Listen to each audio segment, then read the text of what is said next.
What's up, Red Wings fans? Welcome to another edition of The Word on Woodward presented by Bud Light. I'm Daniella alongside Art Regner, and joining us today, Red Wings defenseman Jake Walman. Now, if you don't know this, which you all should know this, Jake recently just signed a 3-year extension to stay here in Detroit. Jake, we're so excited to have you. What was that process like for you and your reaction to getting that deal done?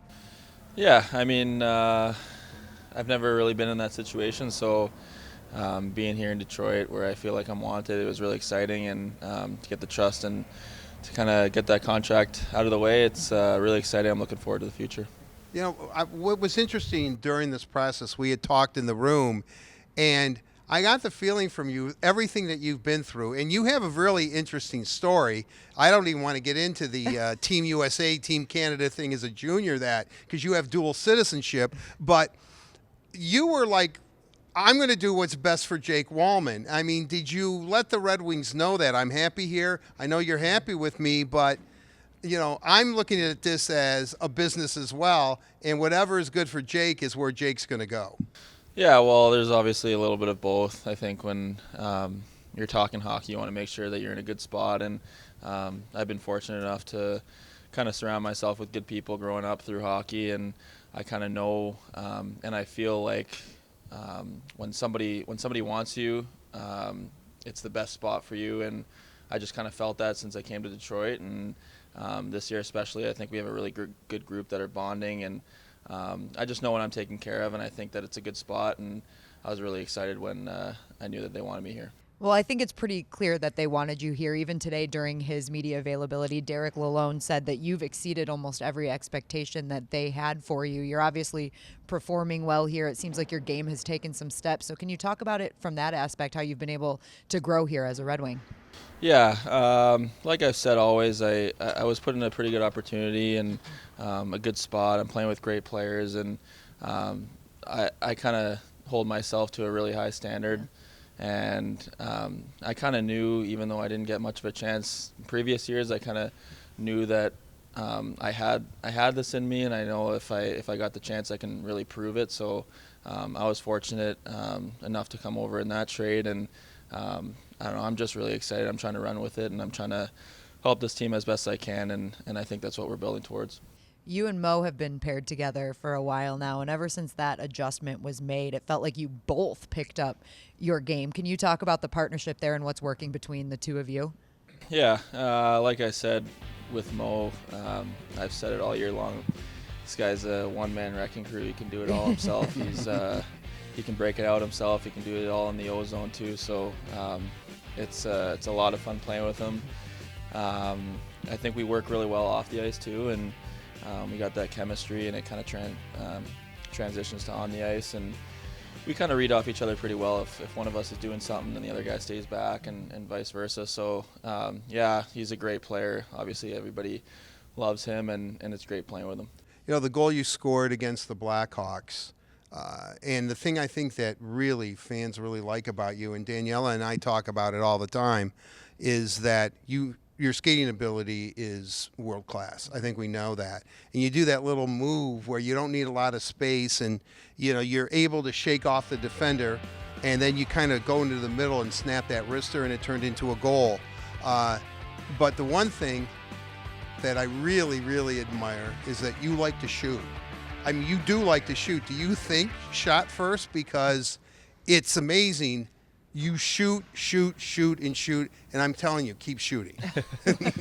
Yeah, that's something I kind of did in college. I think when I'm on my game, I'm shooting the puck a lot, and I don't know, I think, like you said, my feet and being able to separate from guys and then being able to get a shot off is what helps the team from the back end. If we got guys that can do that too, so if we can create from the back end and from the blue line, it helps our team, and guys getting towards the net. You saw in those last couple goals there was really good screens in front. So yeah, I'm shooting it, but it's a testament to the guys getting in front too. I think every time you shoot, I tell Art, like, I'll turn to him or I'll text him if we're watching from home and say he loves to shoot, and I love that he loves to shoot. Right. It's we great. always say Walman's shooting. Yeah. That's a good sign. Yeah, it's great. You can't score if you don't shoot. That is so. very true, but Tell some you of your do it teammates more.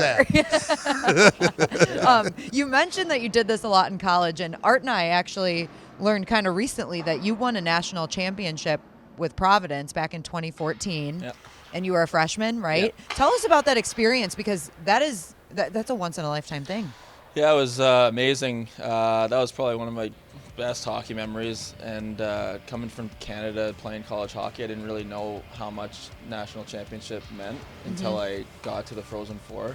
Even the tournament, the round of 16, it didn't really sink in yet. We were a good team my freshman year, but I wasn't really aware of how big the stage was that we were on.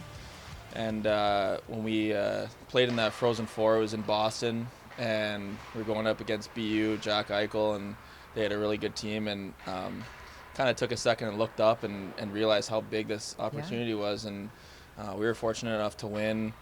And that team was, we had a lot of guys go to the NHL from that team, so that was a great team. Providence was definitely holds a special place in my heart. Love that school. I was there for 3 years. I could have went 4, and looking back on it, that probably might have been a good choice, but can't say enough good things about Providence. Have you ever talked to Jack Eichel about beating him in that tournament? Have you guys ever interacted about that? No, I don't think so. No? But okay. I can always have that as a chirp if I need one. There you go. Yeah. Save it for when you need it. Well, let Dylan will talk to him for you. Just he can trash talk for you. The thing about college hockey, and you said it. I know that you have a dual citizenship. Your mother's an American from Providence, Rhode Island, I believe. Is that why you went to Providence? Or? Yeah, my mom's side of the family's from Connecticut, so they came to pretty much every game. At least somebody from her side of the family. So they were real happy when I went and chose Providence, and that's a great city, great school. Now, I want to go back to your skating ability because it's so good.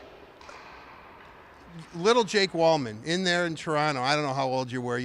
Maybe you were like months old for all I know. You're put on skates for the first time. Are you just zipping around? Is that God-given? Or how much have you had to work on that ability? Because it is extraordinary. Yeah, I started skating when I was 3, and I had a younger brother too, and my dad kind of took us both to the public rink, and he always tells me these stories about signing me up for classes, and I would always kind of not do what the instructor wanted. I'd just be bombing around out there, and he would just let me go do it. So he was pretty influential in getting me skating. But the other thing I would say is, and for parents and dads out there, if you're getting your kid to want to play hockey, I think you should let him learn how to skate before you put a stick in his hand.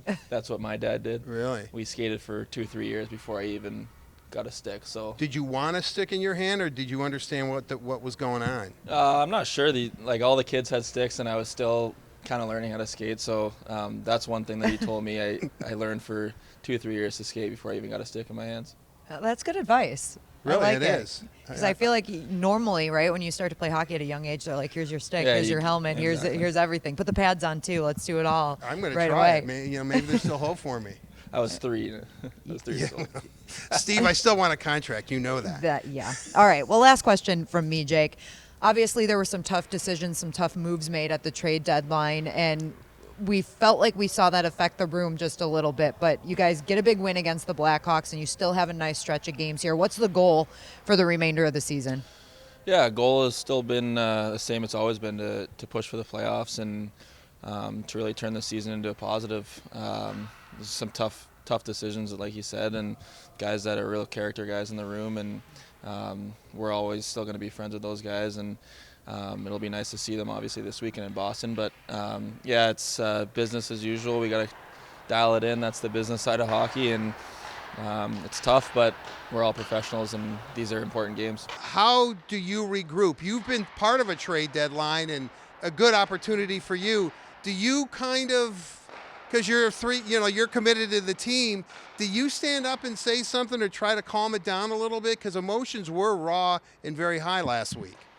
Yeah, you know what? I think being a part of a team where you can kind of sit back and see what's going on. I obviously for the next 3 years I can call this place home, and I think just trying to settle everybody in and get back to playing hockey and I think everybody on our team, we're kind of getting to the point where anybody can be a leader, and I think we need other guys to step up. And we got guys that wear A's and C's, but I think everybody can contribute to that, and by playing out there, playing hard, reeling guys in off the ice, so everybody can attest to that. But I was supposed to ask you one question, and I almost forgot, and it's not hockey related.